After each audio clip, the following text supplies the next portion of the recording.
Hey, so for those of you that have been around for a minute, you may be aware that I started a series where I was trying to climb to Master 1 and Master Duel while opening as few packs as possible. It eventually became a situation where I was trying to do it opening 0 packs.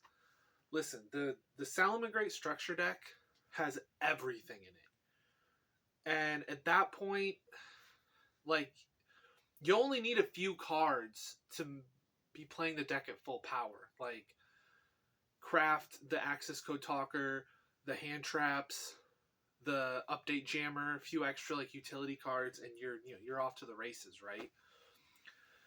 I thought once I realized that this might actually be a lot easier than I thought. And it was. I got all the way to Plat 1 with basically no issues. And then once I got to Plat 1, it was grueling getting into Diamond. And then once I got into Diamond and started climbing Diamond, pretty much every rank in Diamond was difficult. And multiple times I almost deranked, especially when I got to Diamond 1. And, I released the video getting into Diamond, and that video did really well. So I was really excited to release the video where I get into Master. And of course, as if to just mock me personally, I start hitting the point where I only have a few days before the ELO resets, and I'm still in Diamond 1. I got to one win away from getting into Master like 4 times over the course of trying to record that episode of The Climb. And it was agony. And the frustrating thing is that it took time away from things that I should have been dedicating my time to. I stayed up way too late a lot of nights. I chose to do that instead of taking care of stuff around the house, taking care of stuff for, me, my wife, my family, all that kind of stuff. So it became obvious that this was becoming a problem, because I felt this sort of onus to try and live up to what I had said I was going to do. I thought at the very least, if I can get into Diamond, deranking, or if I can at least get into Master, deranking back down to Diamond, that's pretty doable over the next season. In fact, I could even do it at my own pace if I wanted to. The problem is that I couldn't get into Master. On the Saturday where the season was supposed to reset, my wife gave me hours to work on it. Something like 3 hours to play and try and climb back out. And I got one win away from doing it. And then I went on a 4-loss streak and nearly deranked into Diamond 2. Thankfully I didn't. But with 2 hours left before the season was going to reset, I had plans. We were going on a date. We had plans to go get dinner and then go see a movie. And the movie was at a very specific time. So all of that was just thrown out the window. And don't get me wrong, I would much rather go on a date with my wife than play an extra 2 hours of trying to claw my way into Master, just so that I have 5 less ranks I have to climb out of if I choose to try and continue the climb next season. So I didn't make it into Master. And it felt debilitating. That episode was supposed to come out this past Friday, and I didn't even bother posting anything. I haven't posted anything significant since the last episode of that climb. And now I don't even want to play Master Duel. Not only did this game take time away from working on other things, but it became a chore. It became something I no longer wanted to do or looked forward to do. Early on in the climb, playing it was fun. And for the first few ranks of Plat even, I felt like I was learning decks that I hadn't had a chance to play against because I'm a busy guy. I haven't had time to play in-paper Yu-Gi-Oh! So I was playing against decks I haven't had a chance to play against. I've played against Kashtira. I've played against Sprite. I've played against, some of the other decks that are popular in Master Duel right now. But I had never played against Pearly. I had never played against Makanko. These were decks that I was wholly unfamiliar with prior to starting this climb. And now I have a very good understanding of how those decks play, based on the way they play in Master Duel. And a lot of that knowledge translates to the TCG, as there aren't a lot of cards for Pearly and Makanko that are in the TCG that aren't in Master Duel, at least not ones that see a lot of play. And their gameplay is very similar, especially Pearly, as the only thing Pearly doesn't have is the small Noir. So, and on top of that, it's actually stronger in Master Duel than it is in the TCG because Pearly doesn't have any hits on the ban list. But so many things are keeping me from wanting to continue. The chief among which is the fact that this took so much time away from other things. The point of doing this YouTube stuff was to just have something on the side that I could sort of pour my creative energies into. But setting a hard limit on myself of trying to do it within, a certain time frame and trying to do something that's actually extremely difficult and requires far more time than I have to dedicate to it. Like, if I had finished out the Duel Pass before the season reset in the first episode, I would have had a lot more crafting materials to go towards cards. I maybe would have had more options in terms of stuff I could have added to the deck.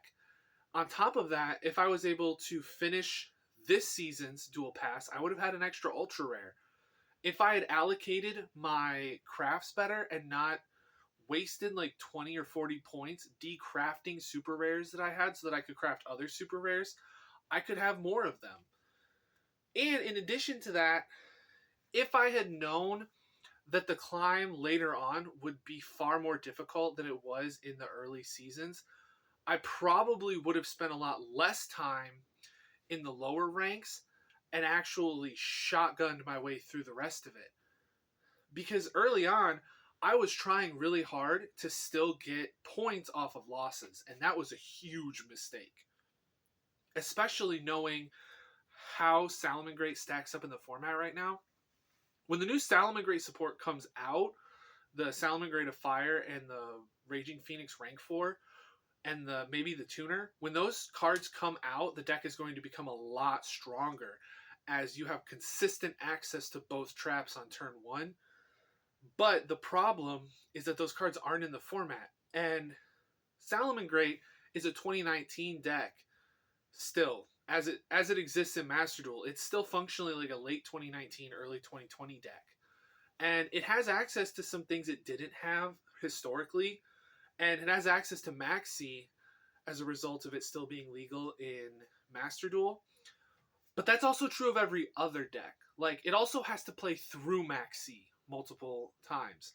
And the fact that Called By is only at 2 and Crossout is only at 1 means that you only have 3 copies of cards that can deal with Maxi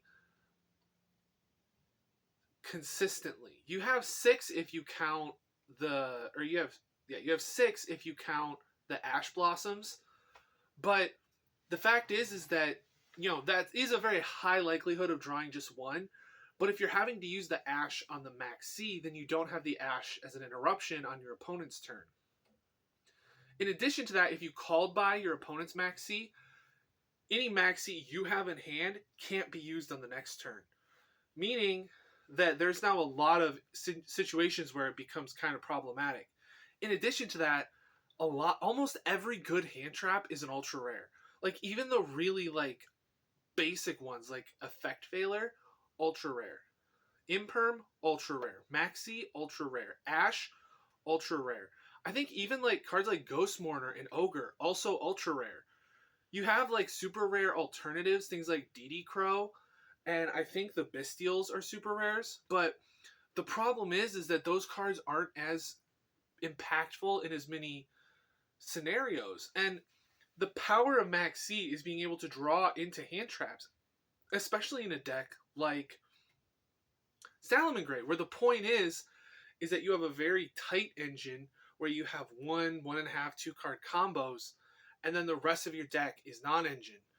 But the problem, and again, a big problem, is that non-engine slots have to go towards dealing with some things that you shouldn't really necessarily have to be thinking about, but you do have to think about them because of the format that we're in Master Duel. Like, I played 5 kaijus in the final version of the deck because of the fact that I needed to have outs to Noir. And that deck doesn't really play into Nibiru, because so Nibiru isn't really a good out. Plus, Nibiru, I'm sure you can guess, it's an ultra rare. And the amount of ultra rares that you get is so limited. You get the amount of ultra rares you get through the missions, which is something like 100 UR CP or something like that. And then you get what you get from the dual pass, which is another 100 UR crafting points.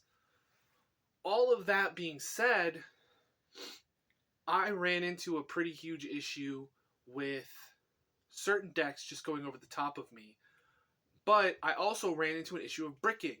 I run both of the traps, I run the field spell, and I run a ton of situational engine that, well, situational non-engine, that is only good in very specific scenarios. Like, Book of Moon was really good early on because it's a rare that can help you out Pearly, especially if they try to go for the leap line.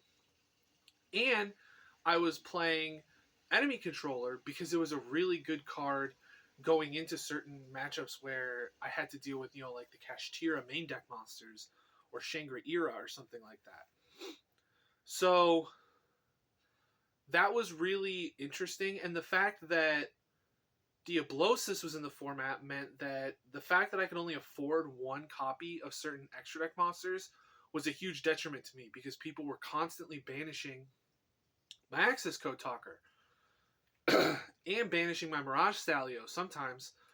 And a lot of times those were the outs I had to what they had set up. Oftentimes when they banished my access code, I could still do the old-fashioned OTK with the transcode talker attacking twice, but that's not nearly consistent enough to be relied upon, right?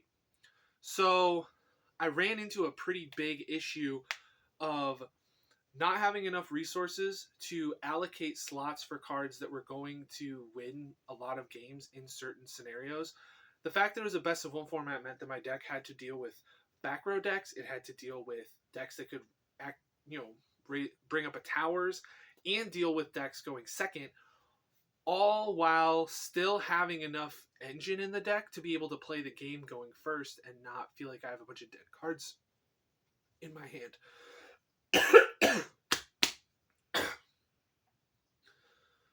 And still be able to go first and not feel like I have a bunch of dead cards in my hand. Because when I'm going first, I don't want to see a kaiju. Okay? Like, kaijus do nothing for me. Right? So in games where I went first and I looked at my hand and one of the cards in my hand was a kaiju, that card is not going to be useful to me, especially if my opponent has the ability to OTK me on the crackback. I would rather that have been like non-engine that I could have set. Something like a Forbidden Droplet, something like a hand trap like Nibiru, or Ghost Ogre, or something that I can actually activate and have like an impact on the game state, as opposed to just being a dead card in my hand. And the fact that so much of my deck were cards that needed to be activated or used on my turn meant that the power of Maxx C was basically just, can this draw me into Ash? That was the entire power of Maxx C. Sometimes people would play into Maxx C and then not be able to kill me. That was pretty powerful because it meant I amassed a lot of cards. But there were a lot of times where that would happen and I would draw nothing. I would get 5 draws off of a Maxx C, and they would all either be completely useless non-engine or bricks. Things like the field spell, the traps, kaijus that I can't even use because I already kaiju'd my opponent. It was really frustrating. And the deck is just not consistent enough. It lacks a lot of the potency because of the fact that I can't afford to craft a lot of hand traps. And I hard lose to Nibiru in like 9 games out of 10 because I can't craft a Nibiru to be able to cross out it. And the fact that cross out's at 1 means that I have a 1 in 40 chance of drawing it with each draw. I mean, the statistics are different, but I have like a 1 in like 20 chance of drawing it on my first turn. And a lot of times when I drew it, I didn't even use it. It did nothing. It sat in my hand. I'd set it as a possible interruption, and then I had no chance where it would have actually done something. So it became debilitating. It was agonizing. Do I want to continue that? Platinum, the climb through Platinum, getting into Plat 1 was not that difficult, but getting out of Plat 1 was excruciating. And then climbing through Diamond, even as low as like Diamond 5 and Diamond 4, I went on losing streaks and really got frustrated. And I'm getting too frustrated. I'm getting too angry. I'm too invested in trying to climb up. So I will probably release the video where I get to Diamond 1, but there's a strong chance I'm just going to stop trying. If I make Master Duel content, it's going to be on my main account, and it's just going to be me playing decks, right? I'm just going to try to climb the ranks, opening packs, because honestly, I miss being able to open packs, okay? I may even boot it up at the end of this last episode, open all the legacy packs that are sitting in my inventory, and just use up all the gems opening packs. Because, you know, I made it to Diamond 1. I feel like that's an accomplishment in and of itself, especially with a deck that isn't even, like, tiered this format. Like, nobody's talking about it.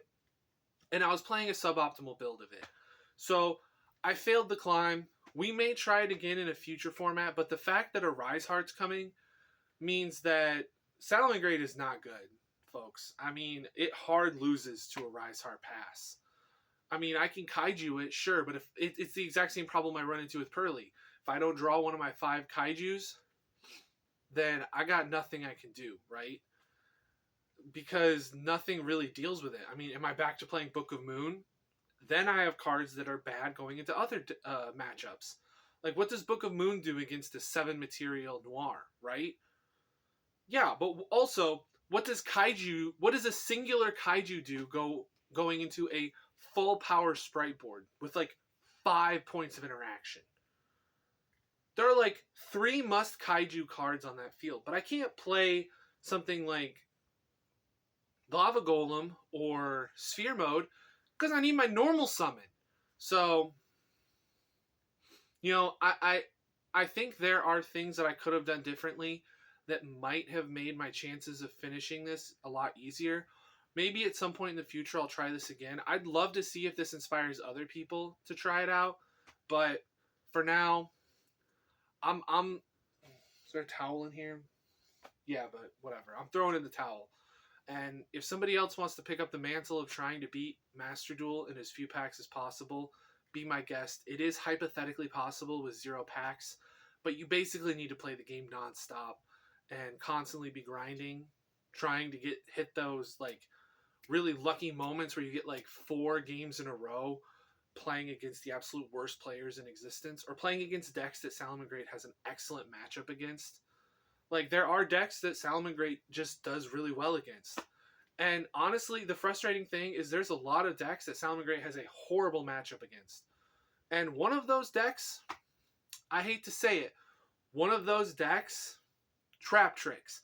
That deck is garbage, but I mean, a single Floodgate Trap Hole ends my turn.